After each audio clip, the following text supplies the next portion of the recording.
Welcome to EGF Academy. I am Dr. Gitanjali. Today's topic is ecology. Ecology means study of relationship between living organisms with each other and with their environment. It means we all living being, be it plant, be it any kind of animals, humans, we are living on the earth and we impact our environment. It means we are getting resources. For example, human being are getting resources like our fossil fuels, coal, diesel, petrol, everything from our environment. So in that way we impact our environment, and also our environment impact us. Environment means rainfall, temperature, everything. So it means the relationship between the living, all kind of living being, be it plant, animals, humans, with their environment and with each other. What relation we have, human have with the animals, and what animals have with the human, how we are going to impact each other. So this is called the ecology. So it deals with how organisms make use of environmental resources. So everything we get from the environment, like oxygen we get from the plants, fuel, timber, everything. We use the environmental resources including energy flow and mineral cycling. So two important things in our ecology is the energy flow and mineral cycling. So minerals means like our nitrogen, sulfur, phosphorus, carbon. These things are present in the living organism. We are made up of all these things. Our body is made up of carbon. Then we have nitrogen in the form of amino acids, proteins, sulfur is part of our amino acids, and phosphorus, all these things. So these mineral is present in a living organism like this. And when this living organism die, all these minerals come into the soil. Now when a plant grows, that plant takes up all these minerals like nitrogen, phosphorus, carbon. These are essential for the plant growth. So that's how the mineral cycle in our environment. It means from one organism to other organism. So there is a cycling of mineral, but the energy always flow. It does not cycle. It means suppose this is a tree and it has fixed sunlight energy into the form of organic compounds, and now this energy will move through different trophic levels to the other organism. Like this herbivore has eaten this tree, so the energy will flow from this tree to this organism, and after that the higher trophic level organism like a tiger eats this cow. So energy is flowing from one trophic level. These are called the trophic levels. So the energy flows from one trophic level to another to the top trophic levels. But what happens, it always flows, it does not recycle. So level of organization in our ecology. So our environment and the living being, how they are formed, how they are organized. First, the basic unit is species, and species makes the population, population makes the community, and then whole ecosystem is made. Species means it is a group of organisms that share a genetic heritage and able to interbreed. For example, these are different fish species. This is tuna, flounder, cod, slab, scad.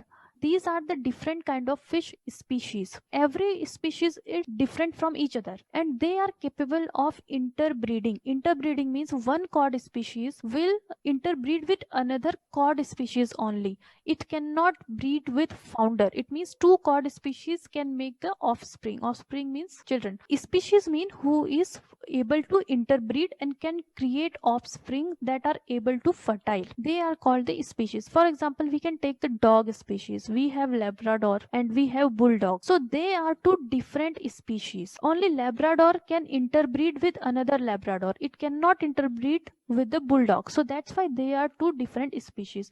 Species is the basic unit of ecology. When many species meet, they make population. So population is a number of all the organisms of the same species. So this is a fish.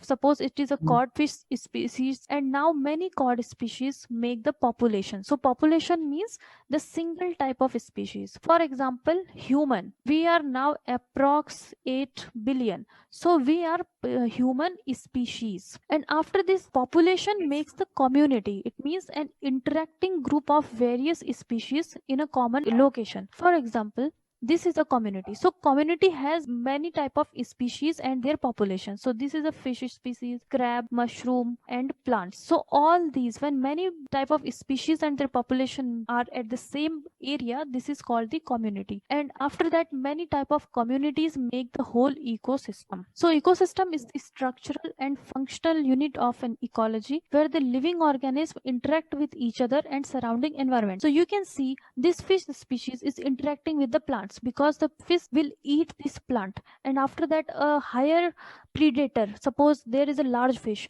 that can eat this smaller fish, so that's how they are interacting with each other, and this is how the whole ecosystem is made. So components of ecosystem, they are abiotic and biotic. So abiotic means non-living. Non-living component of the ecosystem are called abiotic. Abiotic includes the sunlight, wind, rain, water, soil, everything which is non-living and it is affecting the living being. So wind, it affects us. Rainfall, it affects our agriculture. We get our water from the rain.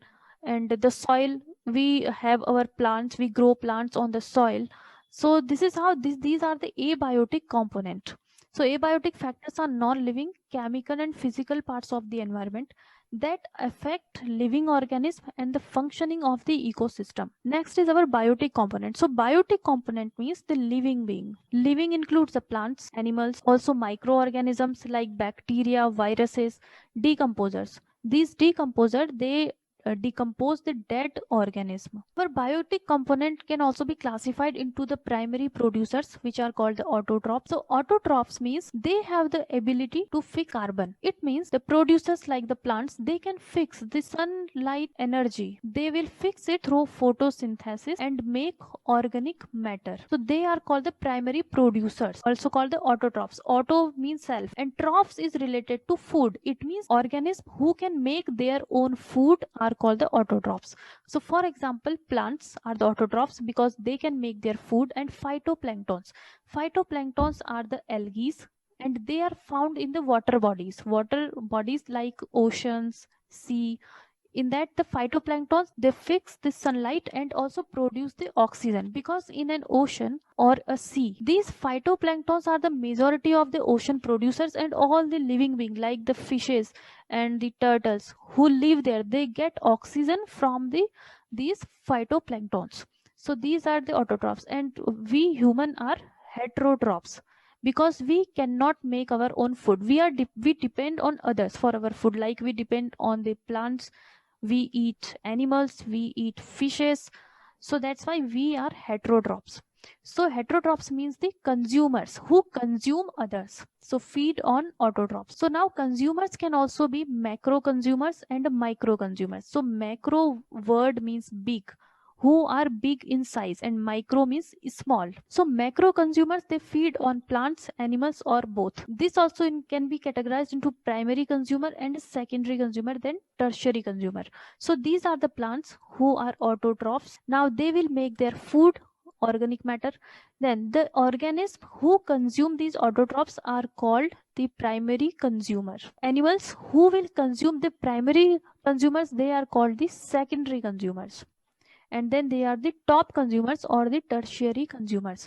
So the example can be like the rabbits. The rabbit will eat the herbs, the plants, and after that this fox can eat this rabbit, and the fox can be eaten by the tiger. So tiger is a top consumer. So this is how we categorize them. Then so they are the macro consumer. It means their size is big. But there are also micro consumers, which are also called the saprophytes or decomposers. They feed on detritus. Detritus means dead material. So whenever any plant die or an animal dies, after their death, when this is the organism and it has died, then microorganism and also the earthworms and arthropods, so these type of organism will act on this dead material and then decompose it. So what will happen after decomposition? Its body will disintegrate, and all the nutrients which are present in the body of that dead organism, like the nitrogen, phosphorus, sulfur, carbon, they will come on the soil, and the plants will grow and these plants will take up all these nutrients, nitrogen, phosphorus, and everything. To join our online course, please visit registration link given in the description box. You can contact us on given numbers regarding any query related to online courses.